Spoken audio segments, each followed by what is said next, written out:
আমার আল্লাহ রাব্বুল আলামিন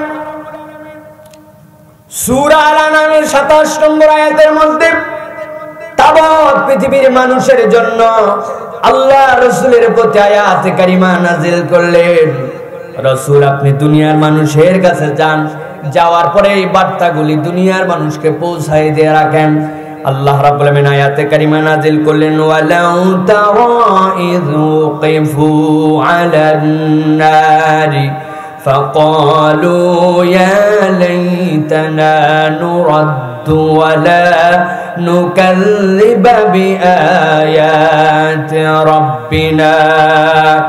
আমার আল্লাহ রাব্বুল আলামিন বললেন, দুনিয়ার যে জীবনটার মধ্যে তোমরা আছো বান্দা, একটু ভালো করে অনুভব করে দেখো, তোমাকে যে আলমে আরওয়াতে আমি রব্বুল আলামিন তোমার রূহ সৃষ্টি করলাম, ওই রূহ মানে হচ্ছে তোমার জন্য একটা জীবনকে আমি আল্লাহ নির্ধারণ করে দিয়েছি। এরপরে পিতামাতার প্রক্রিয়ার মধ্যে তুমি দুনিয়ায় আসছো। দুনিয়ার থেকে মৃত্যু নামক একটা যানবাহন তোমাকে দেওয়া হবে। ওই মৃত্যু নামক যানবাহনে চেপে তুমি একটা পরকালীন জীবনের মধ্যে যাবে। যেই জীবনটা তোমার আলমে আরওয়াতে শুরু হয়েছিল, ওই জীবনটা আর কখনোই তোমার জন্য শেষ হবে না। দুনিয়ায় জীবন যাপন করার পরে মৃত্যু নামক বাহনে করে পরকালে যাওয়ার পরে জান্নাত বা জাহান্নাম, খালিদিনা ফিহা, এর মধ্যে একবার যদি তুমি ঢোকো, আমার আল্লাহ বলছেন সেখানে তোমার জন্য আর মৃত্যু থাকবে না। সুতরাং যেই বান্দার জীবনটা সেই আলমে আরওয়া থেকে শুরু হয়েছিল, সেই জীবনের আল্লাহ বলছেন আর কোনো মৃত্যু নাই।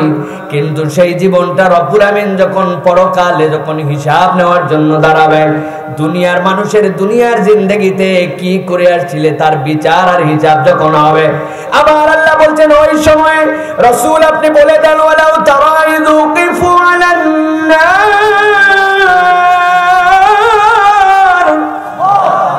দুনিয়ার মানুষ ওই দিন রব্বুল আমিন বলছেন যখন তাদেরকে আপনি দেখবেন তারা জাহান্নামের প্রান্তে দাঁড়ায় গেছে, ঝাঁকে ঝাঁকে যখন রব্বুল আমিন তাদেরকে জাহান্নামের প্রান্তে হাজির করবেন, আল্লাহ অন্য আয়াতে কারিমার মধ্যে বলেছেন, ওয়াসিকাল্লাযীনা কাফারু ইলা জাহান্নামা যুমারা।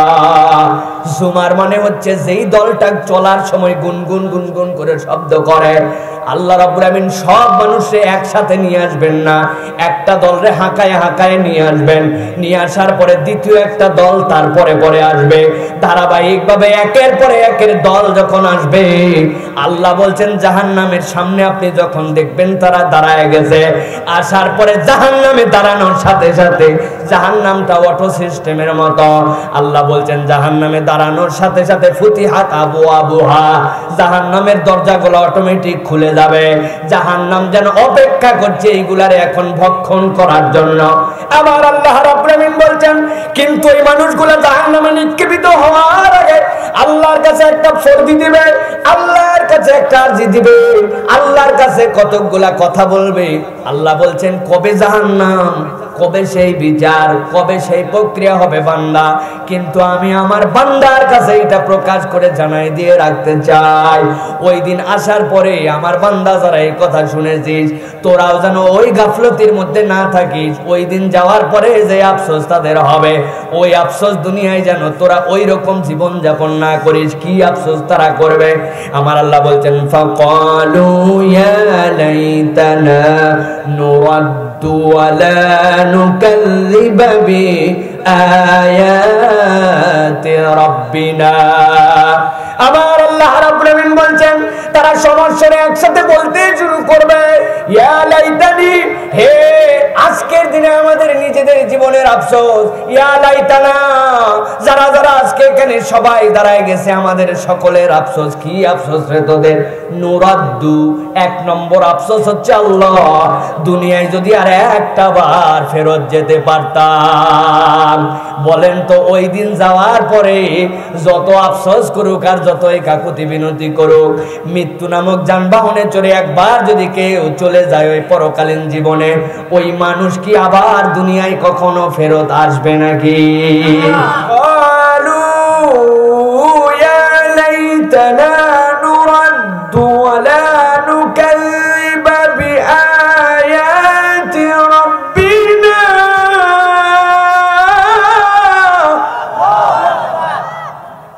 তারা আল্লাহর কাছে বলতে শুরু করবে, রব্বুল আমিন একটা বার আমরা দুনিয়ায় ফেরত যেতে চাই, একবার কেবল একটা চান্স দাও। কেন ফেরত যেতে চাস? দুনিয়ায় তো ছিলি তোরা, আবার কেন দুনিয়ায় যেতে চাস? আল্লাহর কাছে বলবে, ওয়ালা নুকাযযিবা বিআয়াতি রাব্বিনা। আল্লাহ দুনিয়ায় যখন এর আগের বার ছিলাম, আমরা দুনিয়ায় তোমার কোরআনের কতক বিধানকে মেনেছিলাম, কতক বিধানকে মানি নাই, কত আয়াত স্বীকার করেছিলাম, কত আয়াত আমাদের বুঝের সাথে যায় নাই জন্য আমরা চুপচাপ থাকছি, আর অমুক দল তমুক দলের সাথে হো হো বলছিলাম। আয় রব্বুল আমিন, এর দ্বারা আমরা বুঝেছি আমরা ওই দুনিয়ার জীবনে তোমার আয়াতের পরোক্ষ প্রত্যক্ষ অস্বীকারী ছিলাম। তবে তোমার কাছে ওয়াদা করতেছি, এবার যদি একবার দুনিয়ায় পাঠাও, আমরা আর এরকম করব না। এবার আমরা সব আয়াত মেনে তবেই তোমার কাছে আসব। তার মানে বোঝা যায় দুনিয়াতে কতক মানুষ এরকমও আছে। আমার আল্লাহ যেহেতু বলছেন ওই দিন যাওয়ার পরে যারা আল্লাহর আয়াতের অস্বীকারী হিসেবে পরিগণিত হবে। জিজ্ঞাসা করব, কেমন করে এটা সম্ভব? হুজুর, আমরা এই পবিত্র কোরআনুল কারীমের সব আয়াত বিশ্বাস করি, সব আয়াত মানি, যা আছে কোরআনের মধ্যে শুরু থেকে সবগুলো আমরা বিশ্বাস করি, তাই তো? তাহলে যদি কেউ পুরোটা বিশ্বাস করে তাহলে সে হচ্ছে 100% মুসলমান, ঠিক কিনা? আরেকজন দেখছে না না আমার জন্য একটু কঠিন হয়, কিছু মানা যায় আবার কিছু মানা কঠিন হয়, এই জন্য 50% সে বিশ্বাস করে আর 50% বিশ্বাস করে না, এই জন্য সে হচ্ছে 50% মুসলমান, ঠিক কিনা? ঠিক। কেউ যদি 20% বিশ্বাস করে তাহলে 20% মুসলমান। প্রিয় মুসলমান, ঈমান বোঝার মামলা আছে এই জায়গায়। একটা মানুষ যদি শুরু থেকে শেষ পর্যন্ত কোরআনুল কারীম বিশ্বাস করে তাহলে সে শতভাগ মুসলিম। কিন্তু এই কোরআনুল কারীমের যদি কোনো একটা ব্যক্তি একটা আয়াতের একটা নুকতা, একটা অক্ষরকে যদি মনে করে এটা মনে হয় আল্লাহর পক্ষ থেকে নয়, পুরোটা মানলে যেরকম আল্লাহর প্রতি এবং ঈমানের দাবিতে 100%, একটা অক্ষরের একটা নুকতা অস্বীকার করলে আল্লাহ এবং কোরআনের ভাষ্য মতে সে 0%, ঠিক কিনা? তাহলে দুনিয়ায় এমন অনেক মুসলমান আমরা দেখতে পাই, সেই মুসলমান নামাজ পড়ে, সেই মুসলমান রোজা রাখে, নামাজ পড়তে হবে, রোজা রাখতে হবে, এতে তার কোনো দ্বিমত নাই, কোনো দ্বিতীয় বক্তব্য নাই। কিন্তু ওই মুসলমানকে যদি বলা হয় চাচা সুদ যে আপনার সাথে আছে ব্যাপারটা কি, ওই চাচা ওই ব্যবসায়ী ওই বড় লোকই তখন বলে 1400 বছর আগের ব্যাংকিং সিস্টেম ছিল না, এখন ব্যাংকিং সিস্টেম আসছে। আগের ব্যবসার এখন ব্যবসার অনেক প্যাটার্নে পার্থক্য হয়েছে। আগে সুদ ছাড়াও চলতে পারত, এখন সুদ ছাড়া বাবা কিছুই চলে না, আছে না? আল্লাহর কাছে ওরাও দাঁড়ায় যাবে, আমলনামা চেক করো, আমলনামায় নামাজ আছে কিনা আছে, আমলনামায় রোজা আছে কিনা আছে, আমলনামায় হজ আছে কিনা আছে। কিন্তু আমার আল্লাহর কাছে দেখা যাবে ওই মুখদের ওই লোকদের মুখ দিয়েও বের হচ্ছে নুরাদ্দু আলা নুকাযযিবা বিআয়াতি রাব্বিনা। আয় আমাদের আল্লাহ, আমাদেরকে একটু দুনিয়ায় ফেরত পাঠাও, আমরা তোমার আয়াত অস্বীকার করে আসছিলাম, এখন আমরা তোমার আয়াতটা বিশ্বাস করে করে আসব। আমলনামায় নামাজ রোজা হজ থাকার পরেও কেন লোকটা ধরা খাইল? কারণ সবগুলা মানার পরেও আল্লাহর এই আয়াতের ব্যাপারে তার ইশকাল ছিল। এরকম লোক আমাদের সমাজে আছে কিনা? সুদ দিয়ে উদাহরণ দিছি জন্য বিষয়টা একটু বড় বড় দেখাচ্ছে। এবার যদি ছোট্ট ছোট্ট করে উদাহরণ দেই তাইলে আমরা দেখতে পাবো আমাদের জীবনের মধ্যে আমরা প্রায় প্রায় আল্লাহর আয়াতে কারিমাকে অস্বীকার করে বসে আছি। আল্লাহ বললেন লিযাকারি মিসলু হাজ্জিল উনসায়াইন, দুনিয়ার বুকে আমি রব্বুল আমিন তোমার জন্য বিধান দিলাম পুরুষ এবং নারী সন্তান ছেলে এবং মেয়ের মধ্যে যখন মিরাজনামা বন্টন হবে, ওই মিরাজনামা বন্টনের নীতিমালায় আল্লাহ বলতেছেন মেয়ে যা পাবে ছেলে তার ডবল পাবে। এখন আমাদের কেউ কেউ এত বিজ্ঞ এত আধুনিক, এত বেশি আমাদের সাম্যবাদী প্রতিষ্ঠা করতে যায়, তারা নামাজ পড়ে, রোজা রাখে, হজ করে, আল্লাহকে আল্লাহ বলে, রসুলকে রসুল বলে, সকাল সন্ধ্যা কোরআন পড়ে, তাহাজ্জুদ না পড়ে উঠে না, ভোরবেলা কোরআন শরীফ না পড়ে বাইরে বের হয় না, কিন্তু আইন পাশ করতে চায় ছেলে মেয়েকে সমান দেওয়া লাগবে। আছে না? বিষয়টা খুবই সহজ মনে হচ্ছে, তাই না ভাই? ওই দিন যাওয়ার পরে কিন্তু আল্লাহর কাছে দাঁড়াতে হবে। আল্লাহ বলছেন ওয়ালা নুকাযযিবা বিআয়াতি রাব্বিনা, আল্লাহর কাছে ওই দিন একটা আয়াত যদি তুমি আল্লাহর বিধানের মধ্যে থেকে অস্বীকার করে আসো, তাহলে তোমার জন্য কিন্তু আল্লাহর কাছে ধরা খেতে হবে। হুজুররা যখন ওয়াজ করে, আলেম ওলামা যখন বলে, দুনিয়ার বুকে আল্লাহ রাব্বুল আলামিন একটা complete code of human life হিসেবে কোরআনকে দিয়েছেন। ইসলাম কেবলমাত্র কোনো একটা আপেক্ষিক ধর্মের নাম নয়, ইসলাম হচ্ছে একটা জীবন ব্যবস্থার নাম। আমার আল্লাহ রাব্বুল আলামিন তার একটা দণ্ডবিধি দিয়েছেন, দুনিয়ার মানুষ কোন অপরাধ করলে কি ধরনের তাদের শাস্তি হবে। আমাদের দণ্ডবিধি একটা আছে সংসদ কর্তৃক পাস করা, আর একটা দণ্ডবিধি হচ্ছে আল্লাহর। এখন আল্লাহর দণ্ডবিধিতে কেউ যদি একজন জিনা করে, কেউ যদি একজন চুরি করে, কেউ যদি একজন ইয়াবা খায়, মদ খায়, গাঁজা খায়, আল্লাহর একটা বিচার আছে কি নাই? আছে না নাই?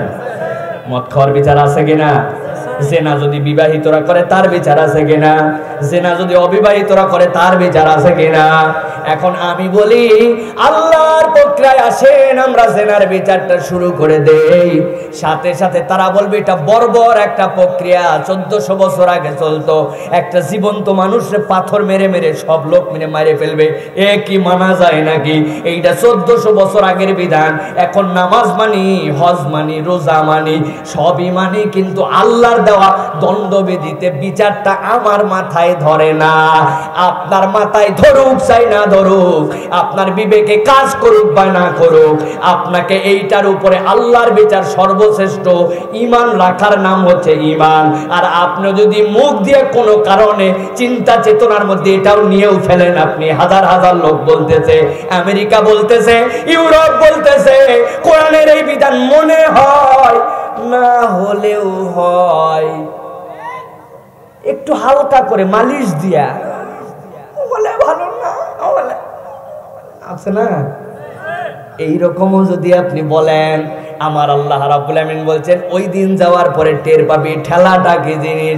জাহান্নামের সামনে দাঁড় করায় আল্লাহ মুখ দিয়ে বের করে নেবেন, নুরাদ্দু ওয়ালা নুকাল্লিবা বিআয়াতি রাব্বিনা।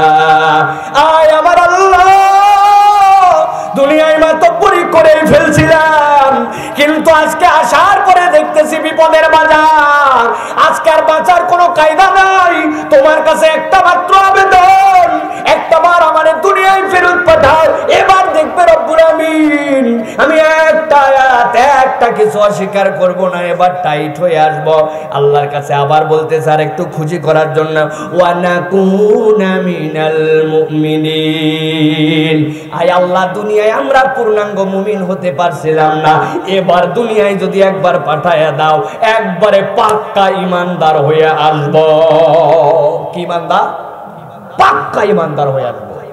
জিজ্ঞাসা করি প্রিয় মুসলমান, একবার যদি আল্লাহর কাছে ওই দিন জাহান্নামের সামনে হাজির হয়ে যায়, আর এইগুলা কেসের মধ্যে যদি আটকায় যায়, আল্লাহর কাছে কি দুনিয়ায় ফেরত যাওয়ার পাঠানোর আবেদন কি মঞ্জুর হবে? তাহলে দুনিয়ায় থাকতে এই দুইটা দোষের থেকে আমাদেরকে মুক্ত হতে হবে, ঈমান মজবুত করতে হবে। দুনিয়ায় বাস্তবায়ন হোক বা না হোক, দুনিয়ার লোক এইটাকে অ্যাপ্লাই করুক বা না করুক, আপনার মাথায় ধরুক বা না ধরুক, আপনার বিবেকের সাই দেখ বা না দেখ, দুনিয়ার সব মানুষের বিপক্ষে থাকুক আর পক্ষে থাকুক, আমার কিচ্ছু যায় আসে না। আমানতু বিল্লাহি ওয়া মালাইকাতিহি ওয়া কুতুবিহি ওয়া রুসুলিহি, আমি এইগুলার প্রতি ঈমান এনেছি। অতএব আল্লাহর কোরআনের বিধান বাস্তবায়ন হোক না হোক, কায়েম থাকুক না থাকুক, এতে আমার বুদ্ধিতে ধরুক না ধরুক কোনো চিন্তার আইটেম নাই। আমার আল্লাহ যে বিধান দিয়েছেন, ওই বিধানের উপরে কোনো সুন্দর বিধান হতে পারে না। এইটা অন্তরে বিশ্বাস করা, নিজের কর্মের মধ্যে প্রকাশ করে দেওয়ার নাম হচ্ছে ঈমান, ঈমানদার। ঠিক না প্রিয় মুসলমান? এই জন্য আল্লাহ রাব্বুল আলামিন বলছেন ওই দিন যাওয়ার পরে এই মানুষ যেই মানুষগুলা দুনিয়ার বুকে তাদের সব প্রকাশ ছিল, কিন্তু দুনিয়ার সীমিত সীমিত স্বার্থে তারা দুনিয়ার বুকে আল্লাহর বিধানকে অস্বীকার করেছে। ভালো করে খেয়াল করেন, সব আলেম ওলামাই একদিকে, অধিকাংশ আলেম বলতে যা বোঝায় সকল পক্ষের আলেমের এক ফতুয়া, আর বিচ্ছিন্ন কিছু মানুষ, তাদের দল, তাদের স্বার্থ, তাদের আইডিওলজি, তাদের মনেও মনে হয় কথা ঠিক, কিন্তু এই সমর্থন তাদের নষ্ট হয়ে যাবে জন্য আলেমদের পক্ষ নিতে পারে না। এরকম কেস বাংলাদেশে আছে কিনা? কেন এটা? কারণ তার মনের মধ্যে সবাই একদিক বলেছে, কিন্তু কোন একটা আইডিওলজি মানার কারণে তাকে এটা অস্বীকার না করে উপায় নাই, তাহলে তো সে সেখান থেকে বেরিয়ে যাবে। আমার আল্লাহ রাব্বুল আমিন এদের জন্য বলতেছেন, রব্বানা বসরনা ওয়াসমি'না ফারজি'না না'মাল সালিহান ইন্না মুকিনুন।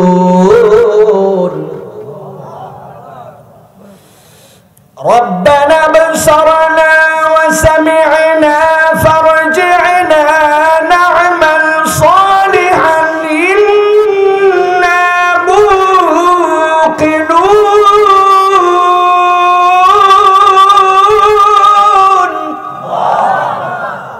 আবার আল্লাহ রাব্বুল আমিন বলছেন, ওই মানুষগুলোর জন্য আরো বেশি হুমকি। ওই দিন যাওয়ার পরে দুনিয়ায় এতবার বোঝানো হয়েছে, এতবার বলা হয়েছে, কোনোটারে ভ্রুক্ষেপ করে নাই, কখনো অন্তর খুলে দিয়ে শুনে নাই। নিজের পরিবর্তন হওয়া লাগবে। আসি তো এতগুলা মাহফিল শুনলাম, আপনাদের এই গ্রামে নাকি 21টা মাহফিল হয়, কঠিন ব্যাপার, ঠিক না? বাংলাদেশে কোথাও হয় কিনা সন্দেহ। সব বড় বড় আলেম ওলামা নিয়ে আসে। একজন বলছিল 9টা, ওনার কারেকশন করছে একজন, ধরো কিসের 9টা, 21টা জাতা কথা নাকি। একটা গ্রামে যদি 21টা মাহফিল হয়, আপনি যদি একটা দুইটা মাহফিলের মধ্যেও থাকেন, আর যদি নিয়ত করেন আজকের মাহফিল থেকে একটা আচরণ, একটা অভ্যাস পরিবর্তন করব, একটা নতুন কিছু বাস্তবায়ন করব, তাহলে তো একটা মানুষ যদি 40 বছর হায়াত পায়, ওর 40টা খারাপ গুণ চলে যাবে, 40টা নতুন গুণ যুক্ত হবে। ওই মানুষের সাথে তো আসমান থেকে ফেরেশতা মুসাফা করতে আসা লাগে, ঠিক না? আমার আল্লাহ রাব্বুল আমিন বলছেন, রব্বানা বসরনা ওয়া সামি'না ফারজি'না। আয় রাব্বুল আমিন, আজকের এই দিবসে আসার পরে আমরা বুঝে ফেলছি, আজকে আমরা দেখে ফেলছি, আজকে আমরা শুনে ফেলছি, যা যা শোনা লাগবে ওইখানে যেইগুলা বলা হয়েছিল ওইগুলা তো মানতে পারি নাই, কিন্তু আজকে বুঝছি আল্লাহ যা যা শুনছিলাম ওইগুলো একটাও ভুল নাই।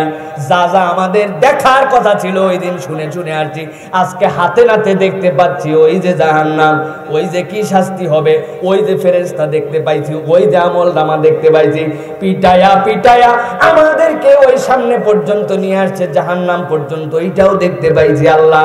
এখন আল্লাহর কাছে বলতেছে রব্বুল আমিন ফারজি'না, যেহেতু হাতে কলমে অভিজ্ঞতা হয়ে গেছে আমাদেরকে একটা বার এবার একটু পিছন দিকে যেতে দাও। ফারজি'না, আমরা যেন দুনিয়ায় আবার একবার যেতে পারি। কি জন্য যাবি রে?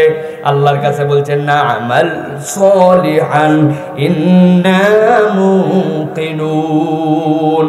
এবার যদি যাই আল্লাহ দেখবে বাম্পার বাম্পার আমরা আমলে সলে করব, আর আমরা সবাই পাক্কা পাক্কা মুকিনুন, একদম ইমানে কোনো খাঁটি খাদ রাখবো না। এইরকম ইমানদার আর বাম্পার আমল করার জন্য একটা বার দুনিয়ায় ফেরত পাঠাও। ওই দিন আল্লাহর কাছে বাম্পার আমল করতে চাইলেও আমার রব্বুল আলামিন কি দুনিয়ায় ফেরত দিবে? ঘটনাটা কি কিয়ামতের ময়দানে এখন হচ্ছে না হবে?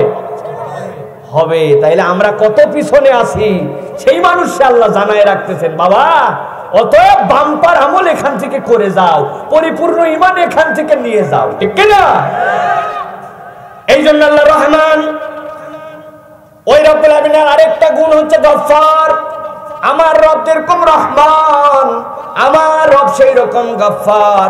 আল্লাহর একটা নাম হচ্ছে গফুর। গফুর মানে ক্ষমাকারী, গফফার মানেও ক্ষমাকারী। তাহলে গফুরও আসলো কেন, গফফারও আসলো কেন? জিজ্ঞাসা আছে কিনা? আলেম ওলামা থাকলে বুঝবেন। গফফার শব্দটা ফাআলুনের ওজনে আসছে। ফাআল, ফাআল থেকে যে শব্দগুলি আসে এটার একটা খাসিয়াত আছে। এইটার খাসিয়াত হচ্ছে একই জিনিস বারবার আসে, উপর্যুপরি আসতেই থাকে। এটা সমুদ্রের ঢেউয়ের মতো, একটা শেষ হবে আরেকটা ঢেউ আসবে, আরেকটা আসবে আরেকটা। এটা হচ্ছে ফাআলের খাসিয়াত। আমার আল্লাহ রাব্বুল আমিন গাফফার বলেন এই জন্য, ও দুনিয়ার মানুষ, দুনিয়ায় তোর কত অপরাধ, কত ভুল, কত গুনাহ, তুই কত গুনাহ করতে পারিস, তুই গুনাহ কর। তুই জেনে রাখ গুনাহ তোর হবেই, কিন্তু গুনাহ হওয়ার পরে যদি আমি রব্বুল আমিনের কাছে একবার কায় মনোবাক্যে ফেরত আসিস আর আল্লাহর কাছে বলিস, আল্লাহ অতীতে যা করছিলাম এইটা আমার শয়তানের অনুপ্রেরণায়, শয়তানের খোঁচাখুচিতে করে ফেলছি, আজকে তোমার কাছে ওয়াদা করছি আল্লাহ ফেরত আসলাম, ভবিষ্যতে এই পাপ আমি আর করব না। সেটা যদি বান্দার হক নষ্ট করা ছাড়া হয়, আই রব্বুল আমিন এই ওয়াদা করে আমি তোমার কাছে তওবা করলাম। আমার আল্লাহ বলছেন ওই বান্দা যতবার ভুল করুক না কেন, যদি হকুল ইবাদ তার মধ্যে জড়িত না থাকে, যতবার ভুল করবে আর যতবার আল্লাহর কাছে মাফ চাবে, আমার আল্লাহ ততবার তার বান্দাকে মাফ করে দেয়। হাদিসের মধ্যে আর আল্লাহর নবী বলছেন,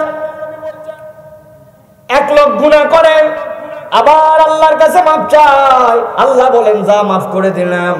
আবার গুনাহ করে আবার মাফ চায়, আবার গুনাহ করে আবার মাফ চায়, আবার গুনাহ করে আবার মাফ চায়, আমার আল্লাহ মাফ করে মাফ করে মাফ করে। এক পর্যায়ে আল্লাহ ফেরেশতাদেরকে ডাক দিয়েছেন, ও ফেরেশতায়, কি জন্য? রব্বুল আলামিন বলে এই বান্দা গুনাহ করে, গুনাহ করার পরে আমার কাছে ক্ষমা চায়, আমার বান্দা ক্ষমা চাইলে আমি মাফ করে দেই, তোমরা সাক্ষী হয়ে যাও। ফেরেশতারা সাক্ষী হইছে, গুনাহ করে আল্লাহর কাছে মাফ চায়, আল্লাহ মাফ করে, আবার গুনাহ করে মাফ চায়, মাফ করেন আল্লাহ। আবার আল্লাহ রাব্বুল আমিন বলছেন, ও ফেরেশতারা তোমরা সাক্ষী হয়ে যাও, আমি আল্লাহ রাব্বুল আমিনের নাম হচ্ছে গফফার।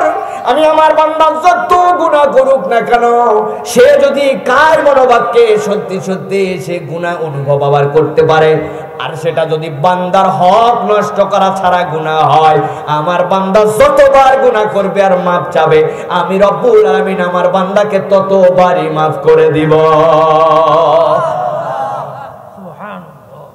সে রব্বুল আমিন বলছেন, ওই কিয়ামতের ময়দানে যে রব্বুল আমিন সব মাফ করে দিবেন, ওই দিন এক শ্রেণীর মানুষ বড় ভয়ঙ্কর পরিস্থিতির মধ্যে পড়বে। প্রথম আইটেমের মধ্যে দুই ধরনের দোষ তাদের ছিল, একটা আল্লাহর আয়াতে কারিমা তারা অস্বীকার করে, দুই নম্বর হচ্ছে পূর্ণাঙ্গ মুমিন হতে পারে নাই, নামকাও আসতে মুমিন হয়ে আসছিল। এবার আল্লাহ বলছেন আরেক শ্রেণী ওই দিন আটকায় যাবে আল্লাহর কাছে, তারা কারা? আল্লাহ বলছেন সেই দিন তারা বলতে শুরু করবে, ওয়ায়াকুলু ইয়া লাইতানি লাম উশরিক বিরাব্বি আহাদা। আমার আল্লাহ রাব্বুল আমিন যখন বিচারের ময়দান কায়েম করবেন, বিচারের ময়দান কায়েম করার পরে দেখা যাবে আল্লাহর সামনে কতগুলা বান্দা এসে দাঁড়িয়ে গেছে। রব্বুল আলামিন তাদের দিকে তাকাইছেন, ফেরেশতারা আল্লাহর কাছে রিপোর্ট দিয়েছে, আল্লাহ এদের আমলনামার মধ্যে তিনটা জিনিস নাই। কি কি নাই? আছে কি কি না, আগে নাই কি কি, ব্যাপার কি কি নাই তাদের আমলনামায়? আল্লাহ এদের আমলনামায় শিরিক নাই, এদের আমলনামায় কুফুর নাই, এদের আমলনামার মধ্যে জুলুম নাই। সুবহানাল্লাহ। আমার আল্লাহ রাব্বুল আমিন বলবেন এবার বান্দাটারে 1 to 1 করে দে, আমার কাছে পাঠায় দে। হাদিসের ভাষ্য অনুযায়ী আমার আল্লাহ ডেকে বলবেন, বান্দা এই দিন এই সময় এই গুনাহটা করছিলি কিনা? করছিলাম আল্লাহ। এই দিন এই সময় এই গুনাহ করছিলে কিনা? করছিলাম আল্লাহ। এই দিন এই সময় এই গুনাহটা করছিলা কিনা? করছিলাম আল্লাহ। আমার রব্বুল আমিন দেখবেন আমার বান্দার আমলনামায় শিরিক নাই, কুফর নাই, জুলুম নাই, হকুল ইবাদ নষ্ট করা নাই, কিন্তু গুনাহ আছে, সওয়াবের প্রচেষ্টা আছে, কিন্তু তার ফাঁকে ফাঁকে তার চোখের গুনাহ, কানের গুনাহ, চিন্তার গুনাহ, নামাজ গাফলতির গুনাহ, নানান গুনাহ তার আমলনামায় রয়ে গেছে, কিন্তু আমলনামায় তিনটা জিনিস নাই। আমার আল্লাহ বান্দাকে আদর করে বলবেন, ও বান্দা আমার আরেকটা নাম ছিল সাত্তারুল উয়ুব, আমি হচ্ছে দুনিয়ার বুকে তোর একটা দোষকেও প্রকাশ করে দেই নাই, গোপন রেখেছিলাম। আজকে তোর এই আমলনামায় তিনটা জিনিস না থাকার কারণে আমি আল্লাহ তোর গোপন দোষগুলা গোপন রেখেই তোকে মাফ করে দিলাম। যা আমার বান্দা এখন জান্নাতের দিকে দৌড় লাগা। আমার আল্লাহ রাব্বুল আমিন যেই সময় ওই বান্দারা দেখতে পাবে আমলনামায় গুনাহ নিয়ে আসছিল, তারপরেও সেই বান্দাকে রব্বুল আমিন মাফ করে দিলেন, আটকালেন না। আরেক শ্রেণীর বান্দাকে আল্লাহকে বলছে রব্বুল আমিন এদের আমলনামার মধ্যে দুটা জিনিস নাই, আবার দুটা জিনিস আছে। ওরা কারারে? বলে আল্লাহ এদের আমলনামার মধ্যে শিরিক নাই আর কুফর নাই, ওদের আমলনামার মধ্যে সওয়াব আছে আবার জুলুমও আছে। ওই জুলুমটার কতকগুলা তো রব্বুল আমিন হকুল ইবাদের সাথে জড়িত। আমার আল্লাহ বিচার করবেন, করার পরে বলবেন যার শাস্তি দেওয়া হলো এই মেয়াদের জন্য জাহান্নাম ভোগ কর। কিন্তু যেহেতু আমলনামায় দুইটা নাই জন্য চিরস্থায়ীটা বাদ হয়ে গেছে, দুইটার একটাই এমন আছে ঈমান, ওইটার কারণে রব্বুল আমিন তার জন্য জান্নাতকে শেষ পর্যন্ত চিরস্থায়ী করবেন, কিন্তু নির্ধারিত মেয়াদের জন্য শাস্তি দেওয়া হবে। আমার রাসূল বলেন ঠিক এই সময় ইন্নাল্লাহ লা ইয়ানজুরু ইলাইহিম, একটা দল আল্লাহর সামনে আসবে, রব্বুল আমিন তাদের দিকে ফিরেও তাকাবেন না, ঘুরেও দেখবেন না তাদের দিকে।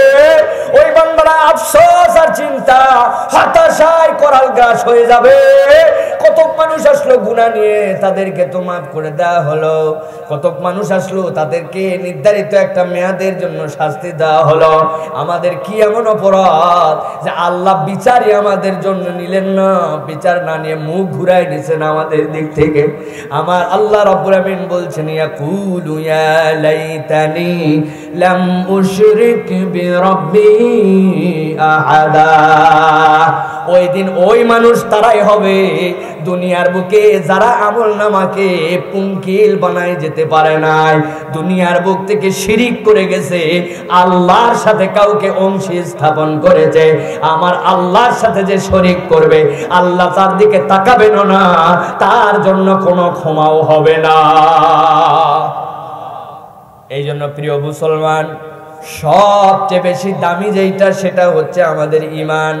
আর সবচেয়ে বেশি আমাদের জন্য যেটা জানা দরকার, কোন কথায়, কোন কাজে, কোন আমলে আমার ঈমান চলে যেতে পারে, আল্লাহর সাথে যেন শিরিক না হয়ে যায়, আল্লাহর সাথে শিরিক যেন না হয়। অথচ আমরা এই বিষয়ে আমাদের কোনো কনসার্ন নাই, এই বিষয়ে আমাদের কোনো চিন্তাও নাই আল্লাহর সাথে শিরিক হয় কি না হয়।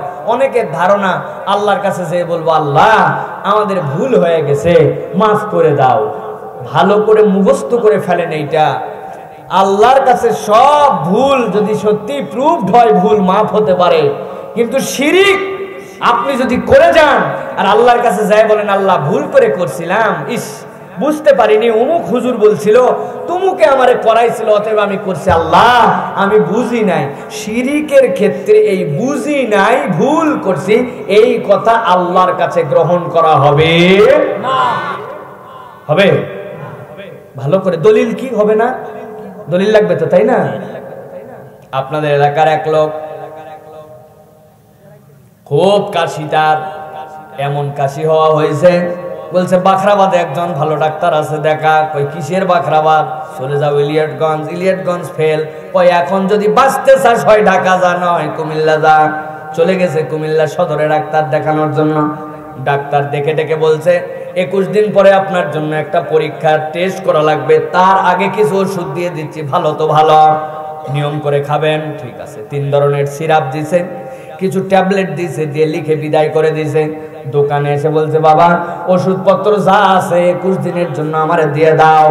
দোকানদার সব ওষুধ বাইর করে বলতেছে, এই সিরাপ নাম বলে বলতেছে এইটা খাবেন সকালবেলা খাওয়ার আগে, এইটা খাবেন দুপুরবেলা, এইটা খাবেন, এই ট্যাবলেট খাবেন খাওয়ার আগে, খাওয়ার পরে ট্যাবলেটের নাম বলে, আর বলে এই প্রেসক্রিপশনেও লেখা আছে, মিলায় মিলায় খাবেন।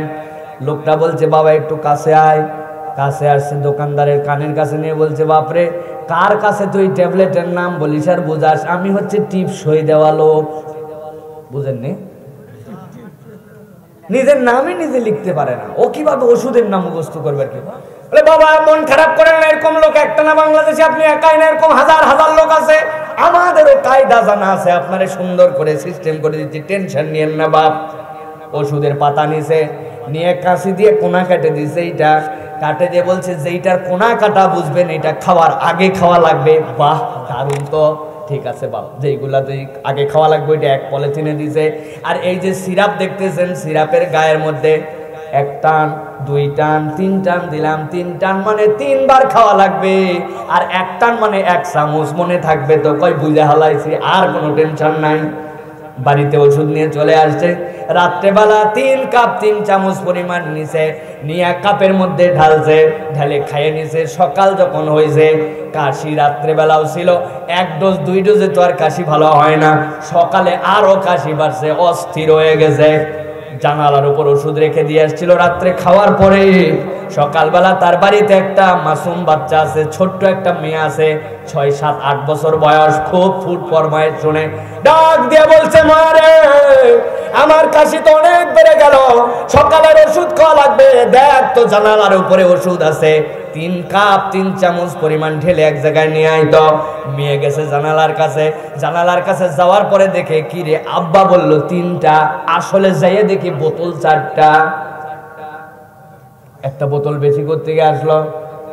বোতল আসছে সকালবেলা, উনার ছেলে মাঠের মধ্যে গেছিল, বেগুনের ক্ষেত করছে, ফুলকপির ক্ষেত করছে, তারপরে মরিচ লাগাইছে, এইগুলাতে বিষ দেওয়া লাগবে, পোকামাকড় ধরে।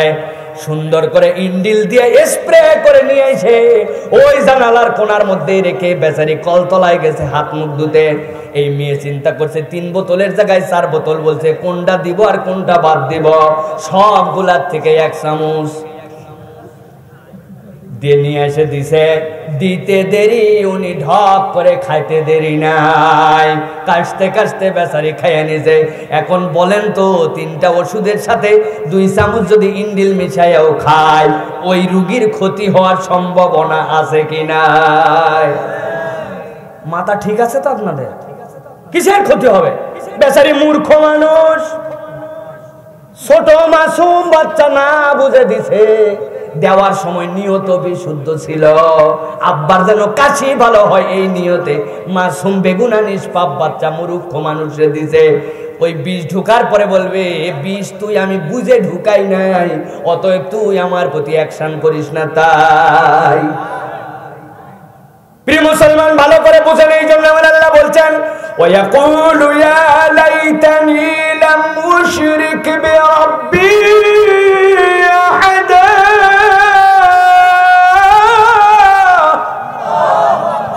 ওই দিন, ওই কিয়ামতের দিনে যাওয়ার পরে আপনি আল্লাহর কাছে বলতে পারবেন না, আল্লাহ আমি বুঝি নাই, অমুক হুজুর আমারে বলছিল, এই জন্য মাজারে সিজদা দিতে গেছিলাম, তুমুক হুজুর বলছিল জন্য আমি গলার মধ্যে কবজ ঝুলাইছিলাম, আল্লাহ অমুক এই কথা বলছিল জন্য আমি এইভাবে একজন রে পীর সাহেবের কাছে আমি চলে গেছিলাম সন্তান নেওয়ার জন্য। আল্লাহ আমার দোষ নাই, ওই হুজুর আমারে নিছিল, তুমুক দোস্ত আমারে নিছিল। আল্লাহ বলবে কোনো সমস্যা নাই, 2টারে এক দড়িতে এখন লটকানো হবে। এই জন্য প্রিয় মুসলমান, শিরিক হচ্ছে সেই মামলা, যেই মামলার মধ্যে কোনো জামিন নাই, যেই মামলার মধ্যে কোনো ভুল করছি শব্দ নাই, অথচ যেই আলোচনার যেই বিষয়টা আমাদের সবচেয়ে বেশি ভয়ঙ্কর, এই বিষয়ের আলোচনা এখন বাংলাদেশে প্রায় নাই, ঠিক কিনা? তাহলে ঈমান আমাদের জানার দরকার আছে কিনা ভাই? কত ছোটখাটো বিষয়ে যে আমরা ঈমান হারাই ফেলতেছি আমরা জানি না। বাসের মধ্যে একদিন যাচ্ছি, যাওয়ার পরে দেখি, এর আগেও বলেছে এক জায়গায়, এক ছেলে হাতের মধ্যে চুমা খায়। কি রে তুই হাতে চুমু খাস কেন? কই হুজুর বলেন না, এই যে দেখতে পাচ্ছেন না হুজুর, লাল সাদা সুতা, এটা আজমির শরীফ থেকে আমার এক ফ্রেন্ড গিয়েছিল, নিয়ে এসে দিয়েছে, এইটা আমি এখন রক্ষা কবচ হিসেবে ব্যবহার করি। এইটাতে গিট দেওয়ার পরের থেকে বাবা আজমিরের আউলিয়া আমাকে নজরে নজরে রেখেছে। নাউজুবিল্লাহ বলতেছেন, অথচ এরকম ঈমান নিয়ে অনেক আপনার আমার ভাই ব্রাদার ঘুরতেছে, তাদেরকে বুঝাবে কে? আমি জিজ্ঞাসা করলাম, ভাই এইটা তোমার ঈমান কেমনে হলো? বলে কেন, উনি কি বড় ওলি নয়? আমি বলছি, আমি কি বলছি নাকি উনি বড় ওলি নয়? উনি তো এমন ওলি, ভারতবর্ষে যদি না আসতেন ওই সময়ে, তাহলে ইসলামের আলো আরো অনেক দেরি হইতো মানুষের মধ্যে ছড়াইতে। লাখ লাখ মানুষ শিরিক ছেড়ে দিয়ে, বিদআত ছেড়ে দিয়ে, পৌত্তলিকের পূজা ছেড়ে দিয়ে আল্লাহর সাথে ওসিলা মানছে, তাআব্বুদিয়া ইবাদতের ওসিলা ছেড়ে দিয়ে যেই মানুষগুলার ঈমান দিলেন, আজকে তার মাজার থেকে কিছু কিছু ভণ্ড লোকের কারণে লক্ষ লক্ষ মানুষের ঈমান নষ্ট হয়। আল্লাহর জন্য একটা সুন্নাত, প্রতিদিন না হলেও 2-4 দিনের মধ্যে কবরের কাছে আমাদের যাওয়া উচিত, নিজেদের জন্য যাওয়া উচিত। কবর দেখে যেন মৃত্যুর কথা স্মরণ হয়। কবর জিয়ারত সুন্নাত। কবরে তো আপনি যাবেন, কিন্তু কি জন্য যাবেন? নেওয়ার জন্য না দেওয়ার জন্য? দেওয়ার জন্য যেতে হবে। কবরে যাবেন আপনি, যাওয়ার পরে আপনি জিয়ারত করবেন। আসসালামু আলাইকুম ইয়া আহলাল কুবুর, আসসালামু আলাইকুম ইয়া দিয়ার কুবুরিল মুমিনিন ওয়াল মুসলিমিন, আনতুম লানা সাবিকুন ওয়া নাহনু ইনশাআল্লাহ বিকুম লাহিকুন।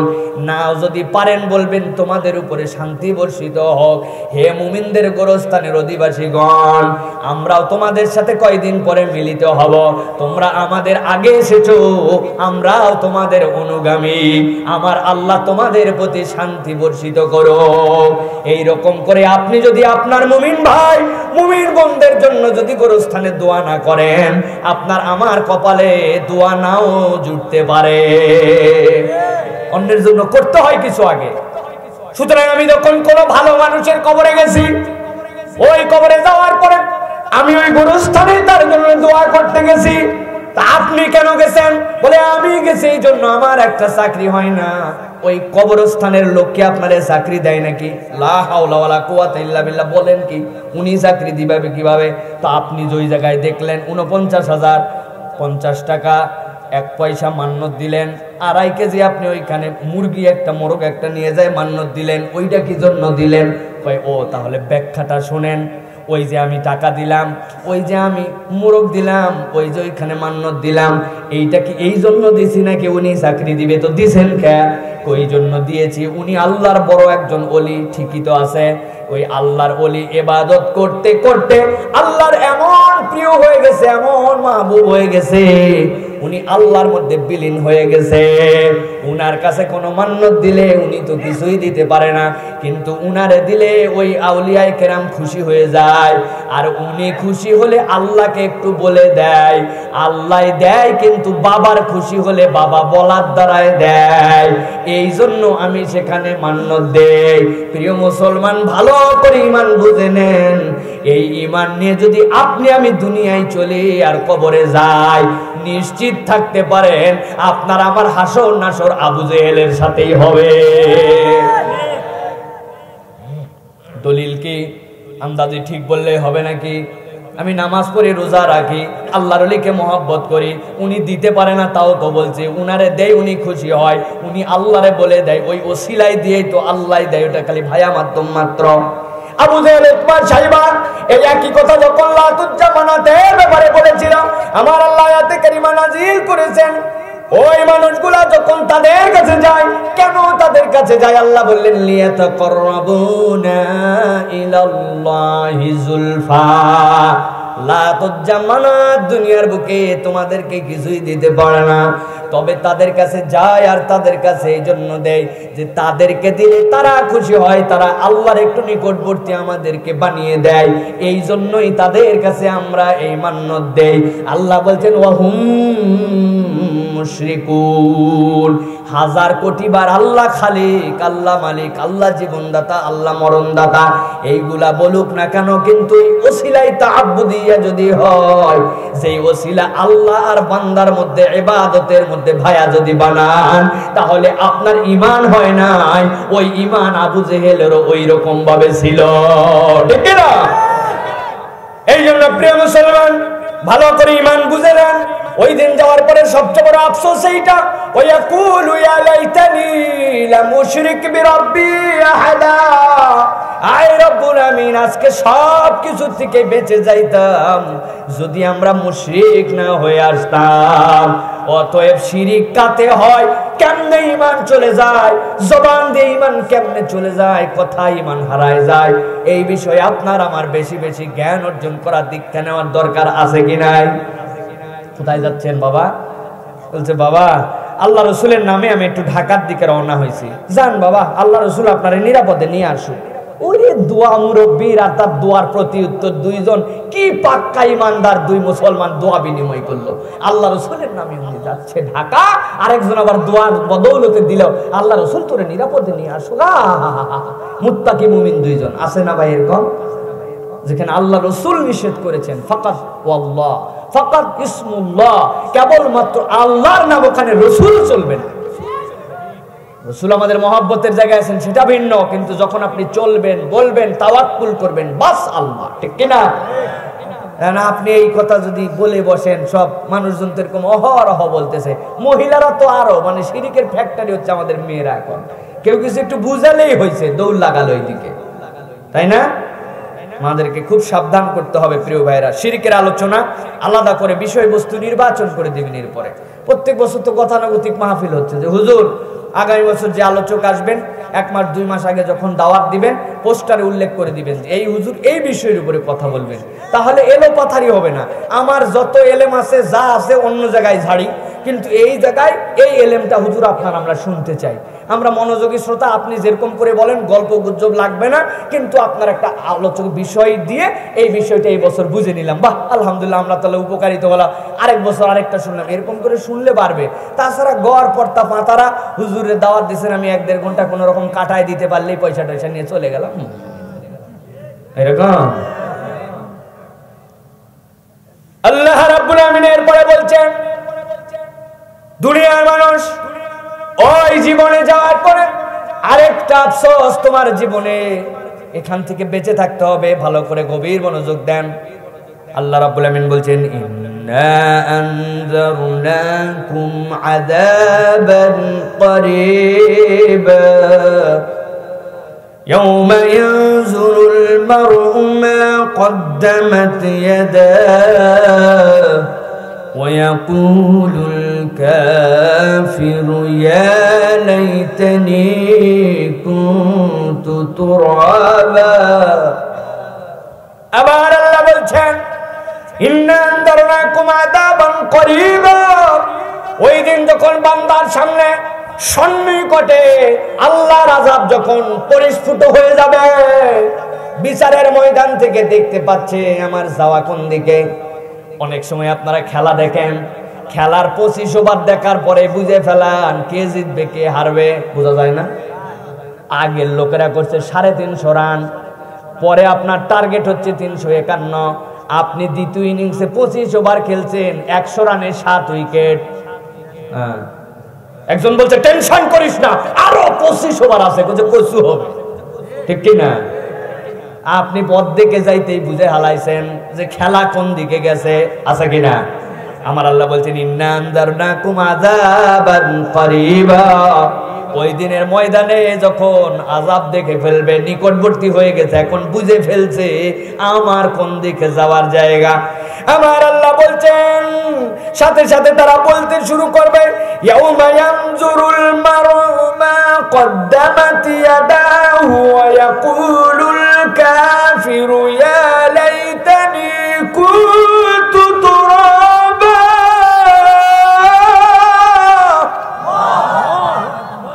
আল্লাহ বলছেন ওই আযাব সন্নিকটে আসার মুহূর্তে যারা কাফের হবে, যারা দুনিয়ার বুকে আল্লাহ রাব্বুল আমিনকে স্বীকার করে নাই, স্বেচ্ছাচারী জীবন চালিয়েছিল, ইয়ানজুরুল মার'উ মা কদ্দামাত ইয়াদা, হাতের মধ্যে পেয়ে গেছে, দেখে ফেলছে আমার কি কি চালান, আমার কি কি আমি মালিক, দেখে ফেলছে যে হাতের মধ্যে যেই না দেখছে, আল্লাহ বলছেন সাথে সাথে চিৎকার করে বলতে শুরু করবে ইয়াকুলুল কাফিরু ইয়া লাইতানি কুনতু তুরাবা।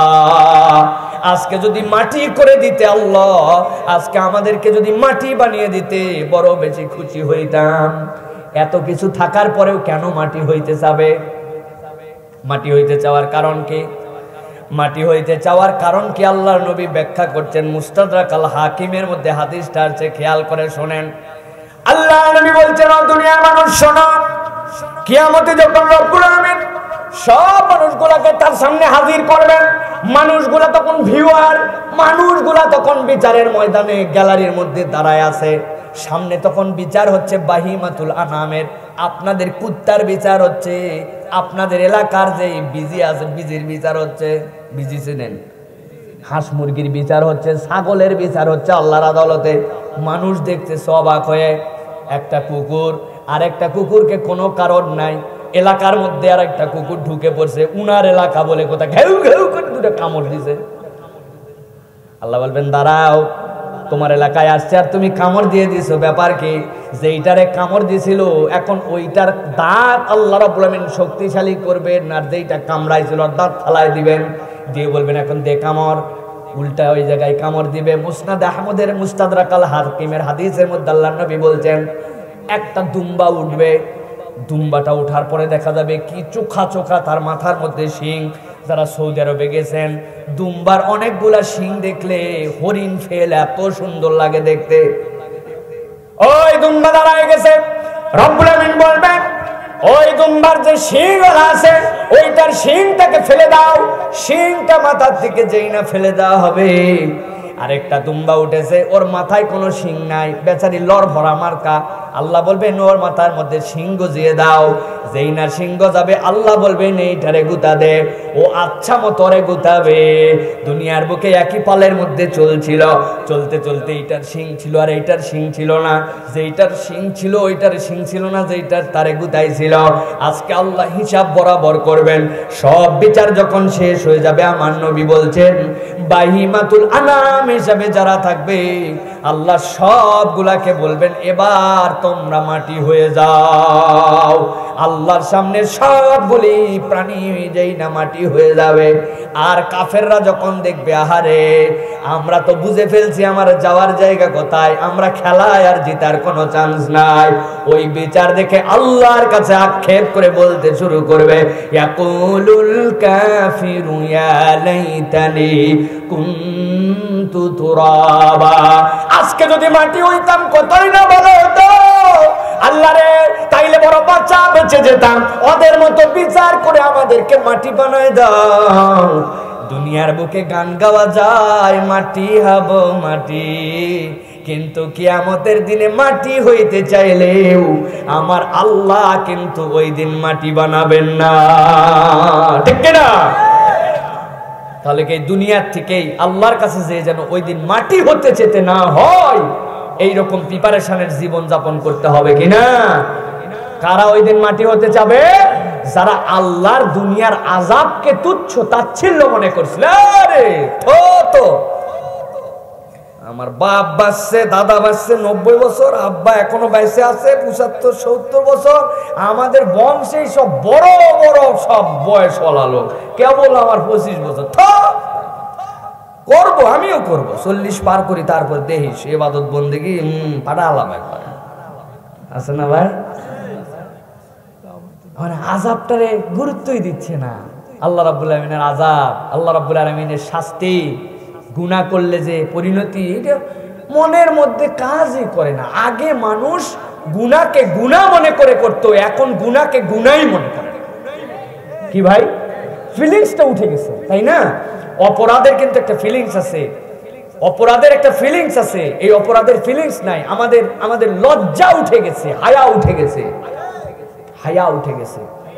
একটা মেয়ে সে বোরখা না পড়ুক, সব মেয়ে কোনো কালেই বোরখা পরে নাই, কিন্তু বোরখা না পরা মেয়েরও যে ধরনের পর্দা ছিল, এখন অনেক বোরখা পরা মেয়েরও ওই পর্দা নেই, ঠিক কিনা? আর তাহলে যে বোরখা পরে না তার কি অবস্থা? খুব তো জোরে ঠিক বললেন। আগে বোরখা না পরা মেয়ের যা পর্দা ছিল, এখন অনেক বোরখা ওয়ালির ওই পর্দা হয় না। তাহলে যে বোরখা পরে না তার কি অবস্থা?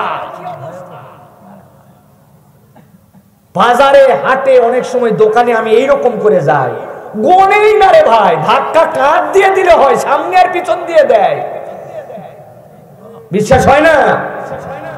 নিজের শরীর ঢেকে রাখতে হবে, এই ফিলিংসই নাই।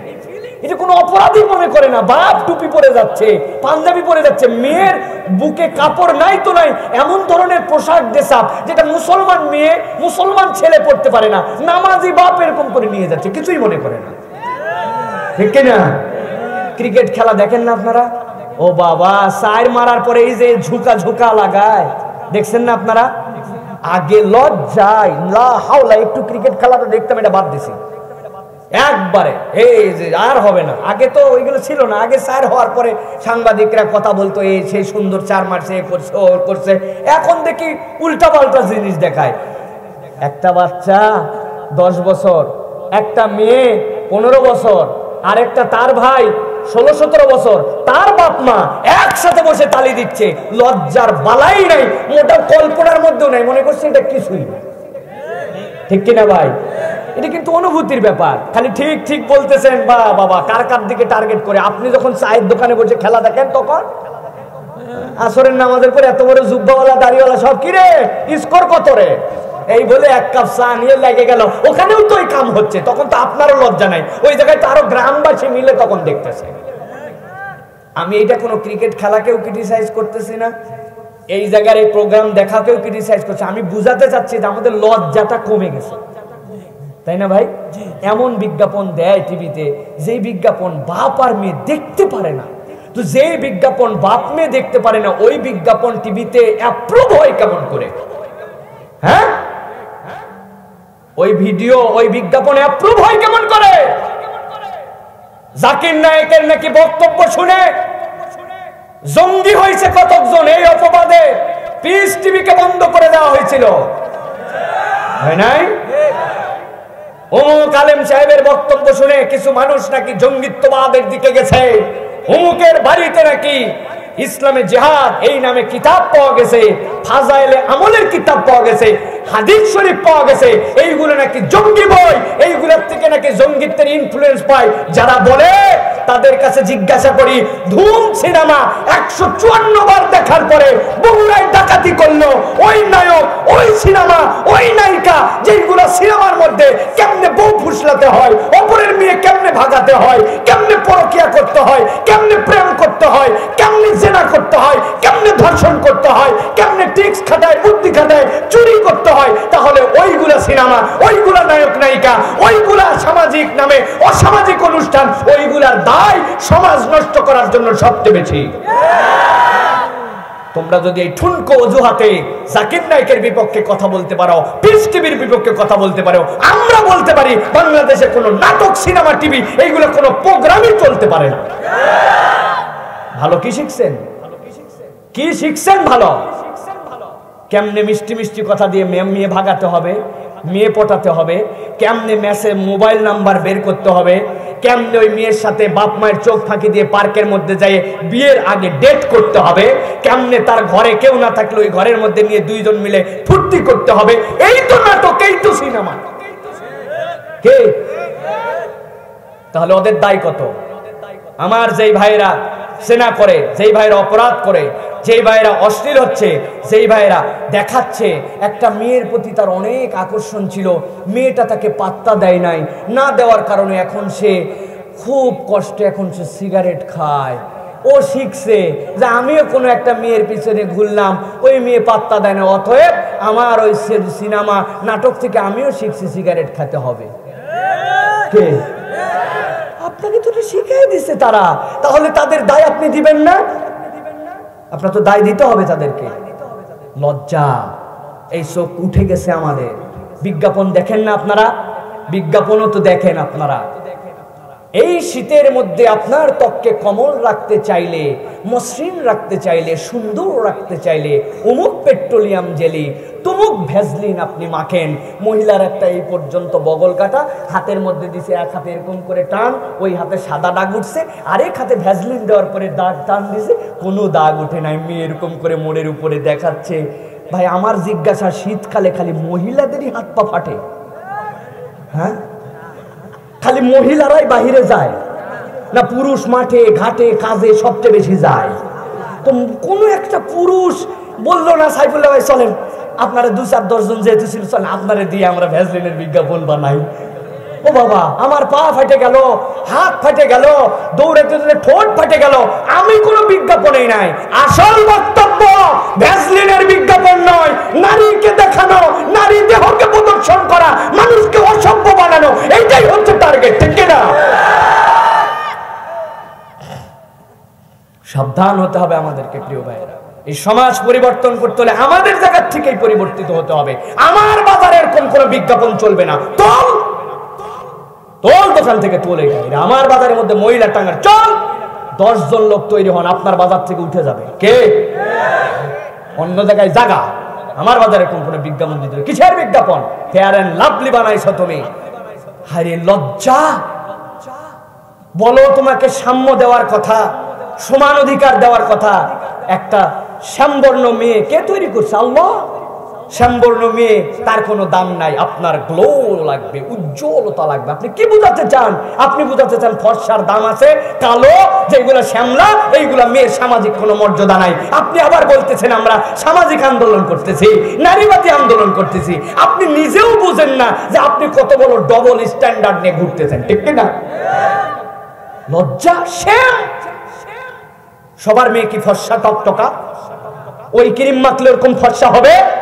মিথ্যা বিজ্ঞাপন ওখানে দেয়, তারপরেও কেউ কিছু বলে না কেন? ওরা তো ডাইরেক্ট প্রতারক। প্রিয় ভাইয়েরা, বুঝতে হবে এই বোধের জায়গার নাম হচ্ছে সামিআম বাসীরা। এটা জাগ্রত হলেই ঈমানদার। এই বোধের জায়গা জাগ্রত হলে ঈমানদার। বুঝবেন ঈমানের বাতি এখনো আছে। আর যদি না ভালো লাগে, যা হচ্ছে হোক, আমি ঝামেলা ঝঞ্ঝটের মধ্যে নাই বাবা। আছে না ভাই? ঝামেলা ঝঞ্ঝটের মধ্যে নাই। যাওয়ার পরে টের পাবেন ঝামেলা কারে বলে। আমার আল্লাহ রাব্বুল আমিন বলছেন, সর্বশেষ কারণ বলি, খেয়াল করেন। ইয়াকুলু ইয়া লাইতানি কদ্দামতু লিহায়াতি ফায়াউমাইযিল লা ইউআযিবু আযাবাহু আহাদ ওয়ালা ইউযিকু ওয়াসাকাহু আহাদ। গভীর মনোযোগ আশা করছি আপনাদের কাছে। খেয়াল করেন, এর আগে যেইগুলো আপনাদের কাছে আলোচনা করেছি, এই আলোচনার মধ্যে রব্বুল আমিন বান্দা ওই দিন যাওয়ার পরে তার পেরেশানি কি হবে, তার হতাশা কি হবে, কি কি কারণে তার খারাপ লাগবে, আল্লাহর কাছে কি কি নিবেদন সে করবে, এইগুলো আল্লাহ বলেছেন। কিন্তু এই আয়াতে কারিমার মধ্যে আল্লাহ বলছেন, ইয়াকুলু ইয়া লাইতানি কদ্দামতু লিহায়াতি, ব্যতিক্রম উপস্থাপনা। আল্লাহ বলছেন যে বান্দা যখন দেখতে পাবে তার আমলনামা দেখার সাথে সাথে আল্লাহর বান্দা বুঝে ফেলবে যে হায় হায়, যে আমলনামা নিয়ে আসছে এই আমলনামায় তো আমার পরকালে চলার মতো কোনো চালান নাই। যেই না দেখবে পরকালে চলার মতো চালান নাই, সাথে সাথে বলতে শুরু করবে, ইয়াকুলু ইয়া লাইতানি কদ্দামতু লিহায়াতি, আফসোস রে, আমি যদি পরকালের জীবনের জন্য কিছু পাঠায় আসতে পারতাম, পরকালে চলার মতো যদি কিছু টাকা পয়সা দিতে পারতাম। পরকালে চলতে কি টাকা পয়সা লাগবে কিনা? লাগবে না? লাগবে। ওইটাও টাকা পয়সা, কিন্তু হিসাব আর সংজ্ঞাটা ভিন্ন। বাংলাদেশে যদি আপনি কিছু কেনাকাটা করতে চান, বাংলাদেশের মুদ্রার নাম কি? আরে কথা বলেন। সৌদি আরবের মুদ্রার নাম কি? আমেরিকার মুদ্রার নাম কি? সুতরাং বিভিন্ন দেশে আপনি যদি সৌদি আরবে যাই যতই বলেন আমি বাংলাদেশে শেঠিয়া, আমার কাছে 1000 টাকার নোট আছে, দিবি না মানে কি এক খেলি পান দিবে? বলে তুই আরে টাকা ভাঙ্গা, তোর 1000 টাকার খেতা পড়ি। আরে অনেক তো আছে ইন্দোনেশিয়ার 2 লক্ষ টাকার নোট। কত লক্ষ? এক বাঙালিকে দিয়েছে 2 লক্ষ টাকার নোট। দেওয়ার পরে ওই পকেটে নিয়ে 2 রাকাত আগে নামাজ পড়ছে সিজদা দিয়া, এরপরে চলে গেছে ঘরে। যাওয়ার পরে জামা কাপড় সব গুছাইছে, গুছাই নতুন করে দাড়ি মোট সব সুন্দর করে সাইজ করে জামা কাপড় পরে বাড়িতে ফোন দিছে, রান্না বাড়ি রেডি করো তোমরা, বাংলাদেশে আমি 48 ঘন্টার মধ্যে চলে আসবো। অনেক আগের ঘটনা। 48 ঘন্টার মধ্যে চলে আসবে কেন? চিন্তা করছে 1 রিয়াল যদি হয় 16-17 টাকা সেই সময়, তাহলে যদি 1 লাখ কেউ একটা মুদ্রা পায়, সৌদি আরবের 1 লাখ টাকা মানে আমাদের 17 লাখ, ঠিক না? তাহলে যদি 2 লাখ হয় তাহলে 34-35 লাখ। আরে 35 লাখ যদি টাকা পায়, আর এই দুনিয়ায় চলতে কি লাগে? ওই জন্য নিয়ত করছে যা আছে কপালে, বিমানে টিকিট কেটে চলে যাব, আর কামাই করব না। আল্লাহ তুই আমার প্রতি যে দয়া করছিস সে দয়া কেউ করে নাই। এরপরে গেছে দোকানে টাকা ভাঙানোর জন্য, সেরাফে যেই না দিছে, দেওয়ার পরে দোকানদার 1.5 রিয়াল ফেরত দিছে। 2 লাখ ইন্দোনেশিয়ায় 1.5 রিয়াল। কি ব্যাপার? তুই কথা বলবি না? হিসাবে 1 রিয়াল 25 পয়সা হয়, ভাঙতি ছিলানোর জন্য 1.5 রিয়াল দিছে। প্রিয় মুসলমান, ওই পরকালের জীবনে চলার জন্য টাকা লাগবে। ওই টাকা ওই কারেন্সির নাম হচ্ছে সওয়াব। দুনিয়ায় চলতে যেরকম আপনার মুদ্রা লাগে, ওইখানে যাওয়ার পরে চলার জন্য সওয়াব লাগবে। ওইখানে সওয়াব কামাই করা যাবে না, ওইখানে খালি খরচ করার জায়গা, হিসাব মিলায় নেওয়ার জায়গা। আমার আল্লাহ বলছেন, আমার কাছে কতক বান্দা এসে বলবে, ইয়াকুলু ইয়া লাইতানি কদ্দামতু লিহায়াতি। ও আমার আল্লাহ, আমরা যদি পরকালের জীবনের জন্য কিছু পাঠায় আসতাম, আজকের দিবসের জন্য কিছু যদি কারেন্সি কামাই করে আসতাম, বড় বেশি ভালো হতো। আমার আল্লাহ আগের যেইগুলা কথা বলছেন কোনো জায়গায় রাগ করেন নাই, কিন্তু এই আয়াতে কারিমার পরে আল্লাহ বলছেন, কোন একটা বান্দা যদি আল্লাহর কাছে একবার কেবল বলে, রব্বুল আমিন পরকালের জীবনের জন্য কিছু পাঠায় আসতে পারলে ভালো হতো, এই কথা বলার সাথে সাথে আল্লাহ ওই বান্দার উপরে এমন রাগা রাখবেন, এমন খেপা খেপে যাবেন। আল্লাহ বলছেন, ফায়াউমা ইযিল্লা ইউআযিবু আযাবাহু আহাদ। এই বান্দা, এত দূর তোর সাহস, দুনিয়ায় তোর জন্য ছোট হোক আর বড় হোক একটা জিন্দেগি তোকে দেওয়া ছিল, একটা সময় পর্যন্ত দুনিয়ায় তুই পেয়েছিলি। ওই সময় তুই কি করছিলি? ওই সময় তুই পরকালের জীবনের জন্য কত কথা বলা হয়েছিল, তখন তুই কি করছিলি? আজকে সে আমার কাছে আফসোস দেখাও, পরকালের জন্য যদি কিছু করে আসতে পারতাম। আল্লাহ বলছেন, ফায়াউমা ইযিল্লা ইউআযিবু আযাবাহু আহাদ। আমি আল্লাহ তোরে হুমকি দিয়ে বলতেছি, ওই দিন আমার থেকে বড় শাস্তিদাতা, আমার থেকে ভয়ঙ্কর শাস্তি তোরে কেউ দিতে পারবে না। ওয়ালা ইউসিকু ওয়াসাকাহু আহাদ। কেবল শাস্তি নয়, আমার মতো বাধা তোরে ওই দিন কেউ মারতে পারবে না। এই কথা যে বলবে, আল্লাহ ওই দিন তারে এই রকম হুমকি দিবে। দুনিয়ার বুকেও প্রমাণ আছে।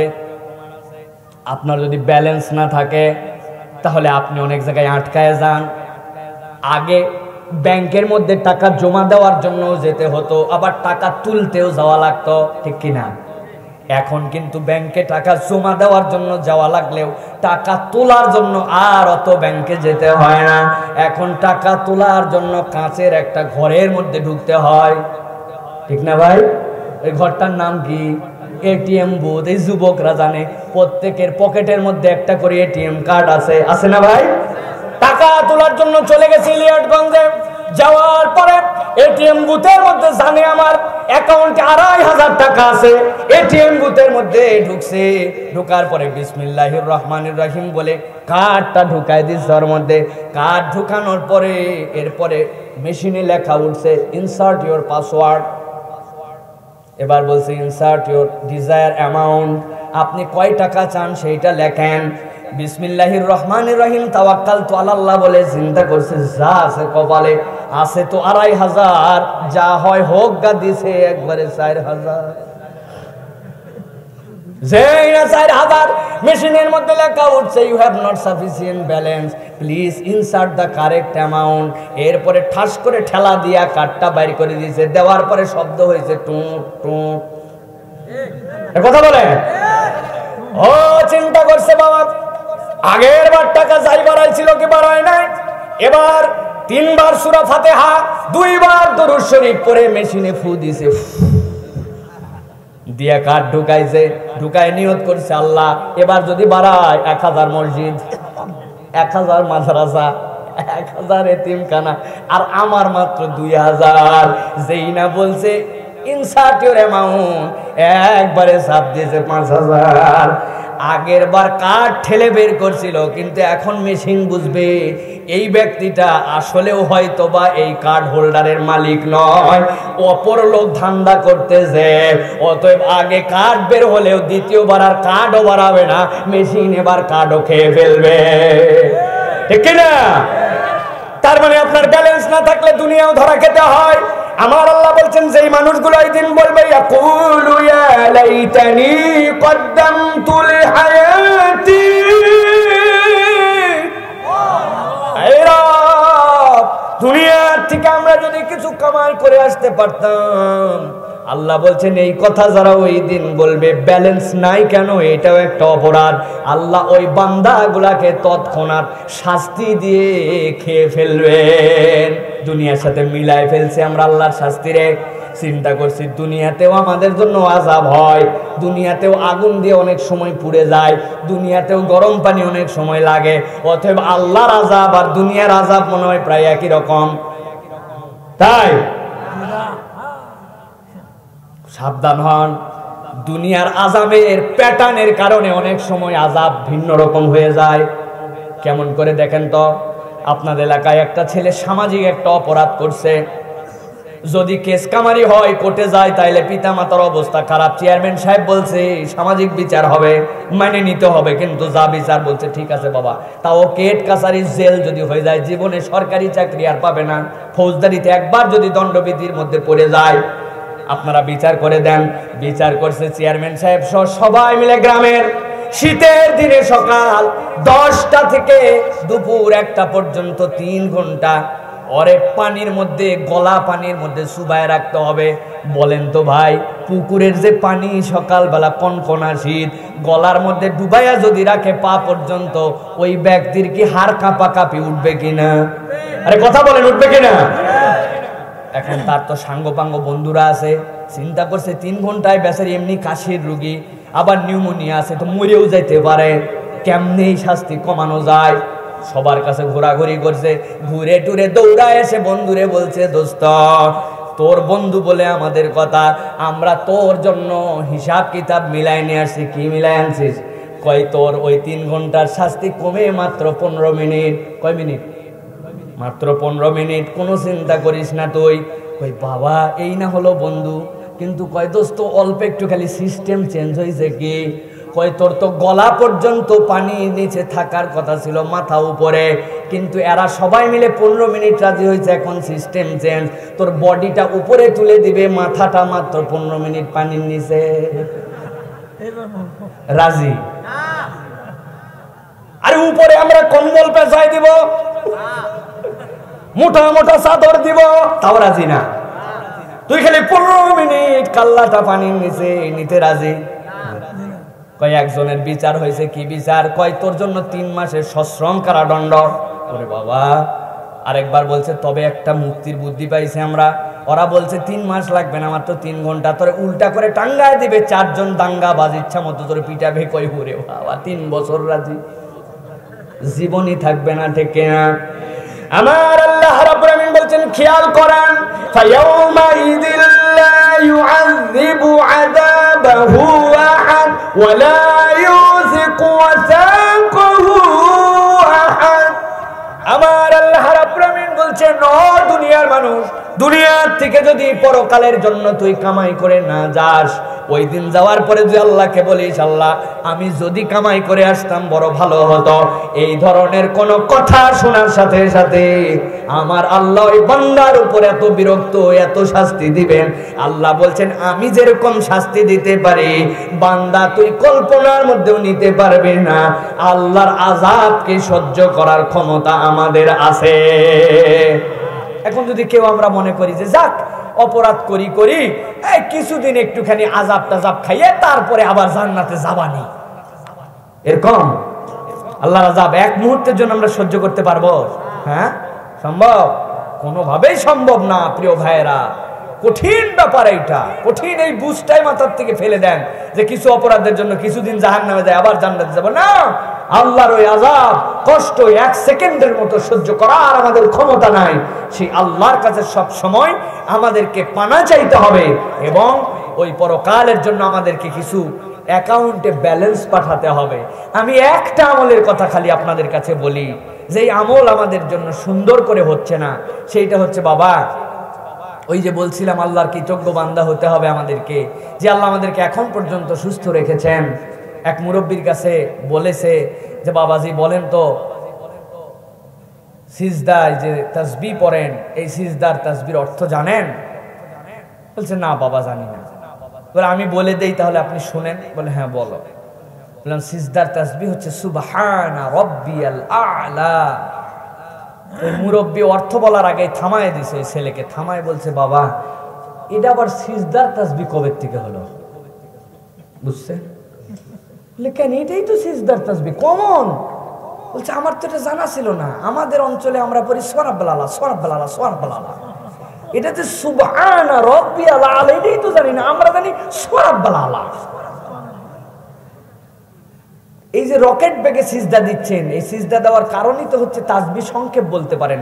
আপনি সিজদায় গেছেন সুবহানাল্লাহ সুবহানাল্লাহ সুবহানাল্লাহ, এটাতে লাগে আপনার 1.5 সেকেন্ড। কিন্তু একটা লোক সুন্দর করে যদি সুবহান রাব্বিয়াল আলা, সুবহান রাব্বিয়াল আলা, সুবহান রাব্বিয়াল আলা এ বলতে তো তার 6, 7, 10 সেকেন্ড লাগে, ঠিক কি না? কবে আমরা এই নামাজটা সুন্দর করব ভাই? কবে? মরে যাওয়ার পর না এখনই? তাহলে আমরা করি না কেন? রুকুর থেকে উঠে দাঁড়ায় আমরা একটুখানি কেন সময় নিয়ে পড়ি না? রব্বানা লাকাল হামদ হামদান কাসীরান তাইয়িবান মুবারাকান ফীহ। এইটুক পড়লে তো অটোমেটিক 6, 7 সেকেন্ড 7 সেকেন্ড দাঁড়ায় থাকা লাগে। তাহলে তার চিন্তা করা লাগে না যে রুকুর থেকে উঠিয়া সোজা হইয়া দাঁড়াইতে হইবে, এটা বলাই লাগে না। আরে দাঁড়ায় না দাঁড়ায় উপায় কি? তো রুকুর থেকে সামি আল্লাহু লিমান হামিদা বলে রব্বানা লাকাল হামদ এরকম করে তো যাওয়া যাচ্ছে না। আরে দাঁড়ানোই তো লাগবে আপনার, ঠিক কি না? কবে? ঠিক এই পর্যন্তই নিজেদের প্র্যাকটিসে নাই। সিজদা, 2 সিজদার মধ্যে আল্লাহুম্মা গফিরলি ওয়ারহামনি ওয়াআফিনি, কত দোয়া জীবনেও করলেন না আপনি। হলো ভাই মুরব্বি বাবা, আপনি তো কত কিছু জানেন তাই না? কত বাহাদুরি গল্প করেন। আমার বাপ 120 বছরে মইরা গেছে, চোখে চশমা লাগে নাই, কানে এমনি শুনতো, কল ঝুকায় অজু করতো। রে গর্বের গর্ব। একজনের সাথে দেখা হয়েছে, নাম বলে দিয়েছেন একবারে, চাচা আপনি এখনো আমার নাম মনে রাখছেন? এটা আমাদের বংশের ব্যাপার, একবার দেখলে 20 বছর ভুলি না। কি পাওয়ার! উনারে বলছেন চাচা আপনার কোরআন শরীফের সূরা কয়টা মুখস্থ? এটা নতুন সূরা মুখস্থ করে বাবা বয়স হয়ে গেছে, আর ঠিকঠাক মতো পারা যায় না। ও যে কয়টা আছে ও কয়টাতে পার করে দেয়। উনি ওই যে ইন্না আতাইনা কুল হুয়াল্লাহ, এর বাইরে আর কিচ্ছু মুখস্থ করে না। হলো সানের অর্থ জানে না, দোয়া জানে না, তাসবিহ জানে না। কতদিন আল্লাহর কাছে কৃতজ্ঞ হই আমরা একটু নামাজটা সুন্দর করব। রাজি আছেন আপনারা? বাবা একটু অনুরোধ দিলাম, রাজি আছেন আপনারা? আল্লাহ কবুল